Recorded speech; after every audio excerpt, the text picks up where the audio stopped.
Hello, আসসালামু আলাইকুম। আজকে নিয়ে আসছি শীতের সবজি দিয়ে ফুলকপি এবং রুই মাছের একটা ঝোল। দেখতে অনেক মজাদার লাগছে দেখেন। এটা এভাবে আমি চলুন দেখি আমি এটা বানিয়ে নিচ্ছি।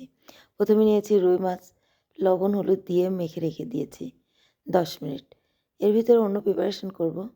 এখানে ফুলকপি নিয়েছি, ফুলকপিগুলি আমি এভাবে কেটে নিয়েছি। আর এইখানে আমার ফুলকপি কাটা হয়ে গিয়েছে সবগুলা। তো দেখতে পাচ্ছেন। তারপরে এখানে নিয়েছি নতুন আলু।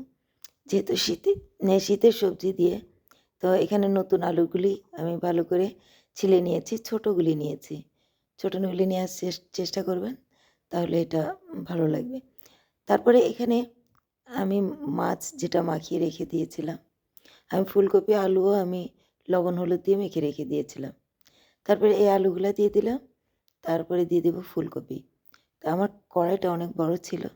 এজন্য ফুলকপি এবং আলু আমি সবগুলি একত্রে এটা তেলে আমি এভাবে হালকা ভেজে নেব। তো আপনি চাইলে ২ বারেও করতে পারেন।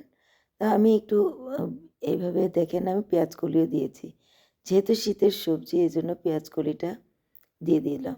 তা আমার এটা আমি ৫ মিনিট মতন রেখেছি। এপিঠ ওপিঠ করে মাছসহ ৫ মিনিট আমি এটাকে রান্না করে নিলাম। তারপরে দিয়ে দিলাম অন্য কড়াইয়ে একটু রাঁধুনি ফোড়ন আর একটু জিরা ফোড়ন।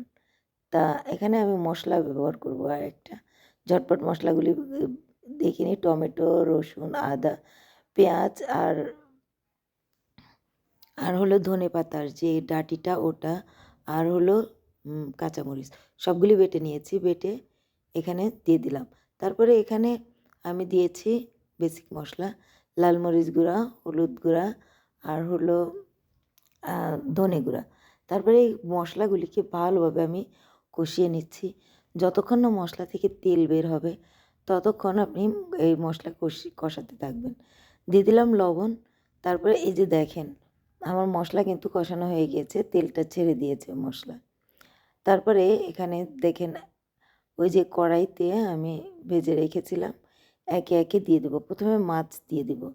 মাছটাকে দিয়ে এভাবে দেখেন ততক্ষণে মাছের ভিতরে মশলাগুলি ঢুকে যাবে। তারপরে এখানে আমি সবগুলি একে একে দিয়ে দিব। দিয়ে আমি কিন্তু এখানে গরম পানি দিয়েছি। একদম টকবগা গরম পানি দিবেন।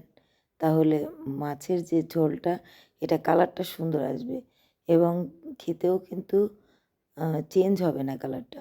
কালারটাও চেঞ্জ হবে না, খেতেও ভালো লাগবে। তারপরে এখানে দেখেন আমি ১০ মিনিট পরে এখানে ধনেপাতা আর মরিচ দিয়ে ঢেকে ২ মিনিট রান্না করলাম। রান্না করার পরে আমি এইভাবে সার্ভ করেছি। তো কেমন লাগলো আমার এই সিম্পল রুই মাছ এই শীতে? এটা অবশ্যই বানানোর চেষ্টা করবেন। এটা কিন্তু গরমের আম তরকারি না, এটা শীতের তরকারি। তো আপনি এই শীতে বানানোর চেষ্টা করবেন। কেমন লাগলো? লাইক দিবেন, শেয়ার দিবেন, প্লিজ পাশে থাকবেন সবসময়। আল্লাহ হাফিজ। সবাই সুস্থ থাকবেন, ভালো থাকবেন।